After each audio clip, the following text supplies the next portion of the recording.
हरे Krishna dear डेवोटीज, एक ब्रह्मचारी को विवाह करना चाहिए या नहीं करना चाहिए? एब्सोल्युटली ये पूरा का पूरा डिसीजन आपकी कंट्रोल में नहीं होता है। हमेशा एक व्यक्ति को सिर्फ मेरे पास पैसा है, मेरे पास पावर है तो मैं शादी करूंगा, ऐसा नहीं सोचना चाहिए। शादी करने पर भी जो लोग हैं वो दुखी तो है। ऐसा कहावत है ना, शादी के ऐसे लड्डू है जिसको खाने वाला व्यक्ति दुखी रहता है और बिना खाने वाला व्यक्ति भी दुखी रहता है। तो अगर आप ब्रह्मचारी रह रहे हो तब भी आप दुखी रहोगे, अगर आप शादी करोगे यानी विवाह करोगे तब भी आप दुखी रहोगे। लेकिन एक ऐसा काम है, एक ऐसा कार्य है जिसको करने से आप ब्रह्मचारी रहो या विवाह करो, कुछ फर्क नहीं पड़ने वाला है।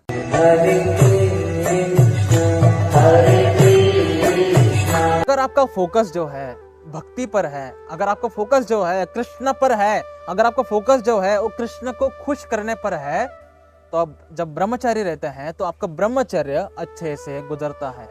आप ब्रह्मचर्य को बहुत अच्छे से पालन कर पाते हैं क्योंकि आपका फोकस इंद्रिय तृप्ति में नहीं है, कृष्ण को तृप्त करने में है, कृष्ण की सेवा में है। जब आपका मन कृष्ण के चरणों में लगा हुआ है तो ब्रह्मचर्य पहले नाश होता नहीं है और अच्छे से ब्रह्मचर्य पालन करता है। ऐसा व्यक्ति जब गृहस्थ आश्रम में जाता है तब भी वो ब्रह्मचर्य पालन करता है और जो कार्य है, कामुक कार्य जो शादी के बाद किया जाता है, उसको यज्ञ के रूप में करता है।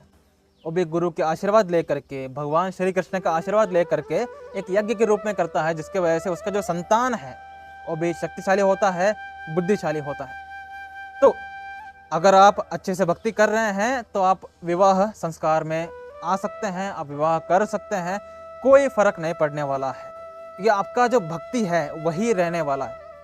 जिंदगी में ब्रह्मचर्य कभी भी ज़रूरत नहीं है, ब्रह्मचर्य कभी भी इम्पोर्टेंट नहीं है। सबसे ज़्यादा ज़रूरी है भक्ति, क्योंकि अगर आप भक्ति कर रहे हैं ब्रह्मचर्य बाय प्रोडक्ट है। अगर आप भक्ति कर रहे हैं आपसे ब्रह्मचर्य अपने आप होने लग जाता है। तो ब्रह्मचर्य के ऊपर कभी भी फोकस नहीं करना चाहिए व्यक्ति को। ब्रह्मचर्य, जब आप कोलगेट का टूथपेस्ट लेते हैं तो कोलगेट का टूथब्रश भी फ्री आता है। तो कोलगेट का जो टूथपेस्ट है वो है कृष्ण भक्ति और टूथब्रश है ब्रह्मचर्य। तो टूथब्रश को मैं क्यों खरीदूं? पेट खरीद लो, दोनों मिल जाएंगे। यस, तो भक्ति करो, ब्रह्मचर्य पालन होगा। विवाह करो तब भी ब्रह्मचर्य नाश नहीं होगा।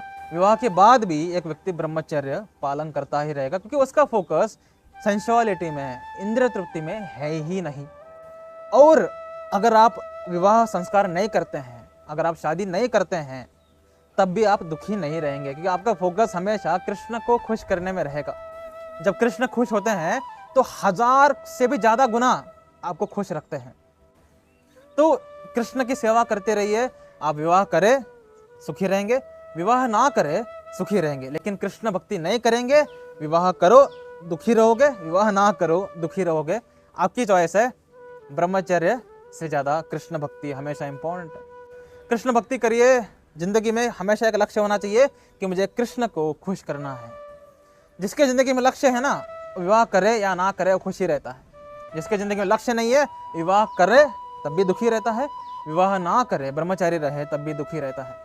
तो हमेशा याद रखना, जिंदगी में लक्ष्य होना चाहिए और लक्ष्य क्या है? कृष्ण भक्ति, कृष्ण सेवा। कृष्ण सेवा कर रहे हो, कृष्ण भक्ति कर रहे हो, जिंदगी में आप कुछ भी करो आप खुश ही रहोगे क्योंकि कृष्ण आपसे बहुत खुश रहते हैं। चलते हैं अगले वीडियो में। हरे कृष्ण।